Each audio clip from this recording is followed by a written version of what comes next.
August 6, 1945, United States drops a nuclear weapon Little Boy on the city of Hiroshima, followed on August 9 by the detonation of the Fat Man nuclear bomb over Nagasaki, totaling roughly 215,000 deaths, with overwhelming majority of civilians.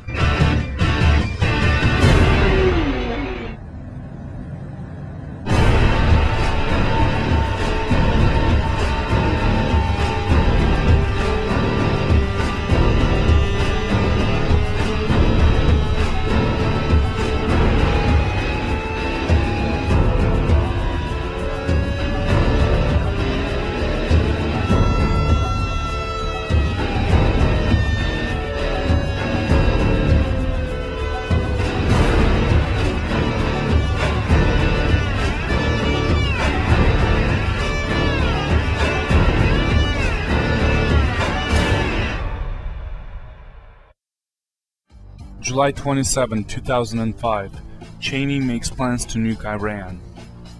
The Pentagon, acting under instructions from Vice President Dick Cheney's office, has tasked the United States Strategic Command with drawing up a contingency plan to be employed in response to another 9/11-type terrorist attack on the United States. The plan includes a large-scale air assault on Iran employing both conventional and tactical nuclear weapons. Within Iran, there are more than 450 major strategic targets, including numerous suspected nuclear weapons program development sites. Many of the targets are hardened or are deep underground and could not be taken out by conventional weapons, hence the nuclear option. As in the case of Iraq, the response is not conditional on Iran actually being involved in the act of terrorism directed against the United States. February 2007. Brzezinski suggests false flag event could kickstart Iran war. Former National Security Advisor and founding member of the Trilateral Commission, Zbigniew Brzezinski, warned the Senate Foreign Relations Committee that an attack on Iran could be launched following a staged provocation in Iraq or a false flag terror attack within the US. After his testimony, journalist Barry Gray tried to pin down Brzezinski and get specifics on the warning, asking, "Are you suggesting there is a possibility it could originate within the US government itself?"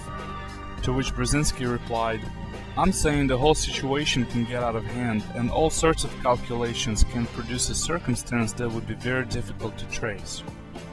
Brzezinski, in his 1997 book The Grand Chessboard, calls for the US to install itself as the world's only superpower by taking over the Middle East.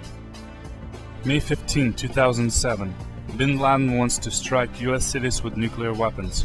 Osama bin Laden and his terrorist group desperately want to obtain nuclear devices and explode them in American cities, especially New York and Washington, D.C. FBI's Director Robert S. Mueller III tells Newsmax. Mueller also says that Al-Qaeda's paramount goal is clear: to detonate a nuclear device that would kill hundreds of thousands of Americans.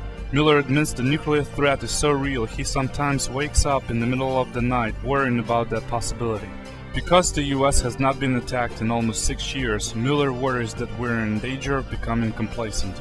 He also adds, "We are going to be hit at some point, it's just a question of when and to what extent." March 2007. Study by the University of Georgia details catastrophic impact of a nuclear attack on the US cities. The likelihood of a nuclear weapon attack in an American city is steadily increasing, and the consequences will be overwhelming, said CIAda, CIAda director and professor in the UGA College of Pharmacy. Among the study's findings, a 20-kiloton detonation would leave debris tens of feet thick in downtown areas while buildings 10 stories or higher. Roughly half of the population in downtown areas would be killed, mainly from collapsing buildings. Most of those surviving the initial blast in downtown areas would be exposed to a fatal dose of radiation.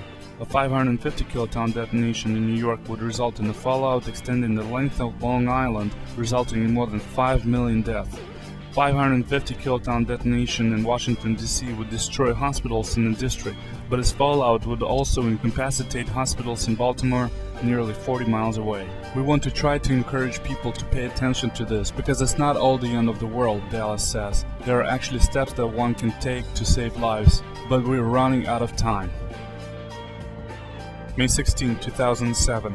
Iran should be attacked before it develops nuclear weapons, America's former ambassador to the United Nations said yesterday. John Bolton, who still has close links to the Bush administration, told the Daily Telegraph that the European Union had to get more serious about Iran and recognize that its diplomatic attempts to halt Iran's enrichment program have failed. Mr. Bolton also said that it's been conclusively proven Iran is not going to be talked out of its nuclear program, so to stop them from doing it, we have to massively increase the pressure. The Pentagon has drawn up contingency plans for military action, and some senior White House officials share Mr. Bolton's thinking. May 15, 2007. U.S. government fends Homeland terrorism fear. Washington consensus plans for martial law and nuclear terror holocaust.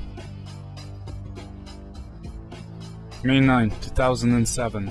President Bush issued a formal national security directive ordering agencies to prepare contingency plans for a surprise, decapitating attack on the federal government, and assigned responsibility for coordinating such plans to the White House. The prospect of a nuclear bomb being detonated in Washington without warning, whether smuggled in by terrorists or a foreign government, has been cited by many security analysts as a rising concern since the September 11th attack. The order makes explicit that the focus of federal worst-case planning involves a covert nuclear attack against the nation's capital. Bush declares that in the event of a catastrophic emergency, the president will be entrusted with leading the activities to ensure constitutional government. The language in this directive would in effect make the president a dictator in the case of such an emergency.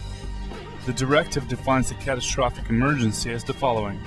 Catastrophic emergency means any incident, regardless of location, that results in extraordinary levels of mass casualties, damage, or disruption severely affecting the U.S. population, infrastructure, environment, economy, or government functions.